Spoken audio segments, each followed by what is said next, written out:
మాట చెప్తున్నాను, మీకు తెల్లవారుతోందంటే భయం పట్టుకుంటుంది. అమ్మ బాబోయ్ అంత పూజ చెయ్యాలి, టైం లేదు అని ఏదో ఒక పని ఉంటుంది.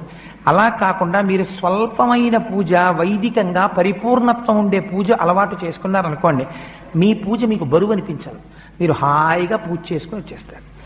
ఒక్కరోజు మీరు ఎంచుకోండి, ఏదో ఒక రోజు నేను ఒక శనివారం నాడు ఇలా పూజ చేసుకుంటాను, లేదు ఒక సోమవారం నాడు చేస్తూ ఉంటాను, లేదు ఒక ఆదివారం నాడు చేస్తాను. ఆ రోజు నియమం పెట్టేసుకోండి, నేను ఈ రోజు విశేషార్చన చేస్తాను అని నియమం పెట్టుకుంటే ఒకే ఒక్కరోజు, ఆ ఒక్కరోజు చేయడానికి మీ మనస్సు ఉరకలు వేస్తుంది. ఇవాళ నేను విశేషార్చన చేస్తాను అని అదే పూజ ఎక్స్పాండ్ అవుతుందంటే, అదే పూజా విధానం కొత్తగా మీరేం చేయక్కర్లే. కానీ అలా ఎలా పెరుగుతుందో మీకు ఎక్కడికక్కడ చూపిస్తూ ఉపచారములు మనం చేస్తాం శాస్త్రంలో. అవి మీ మనస్సుని తీసుకెళ్లి భగవంతుడి దగ్గర నిలబెట్టడం కోసమని ఉపయోగించాలి. అంతేకాని వాటిని మీరు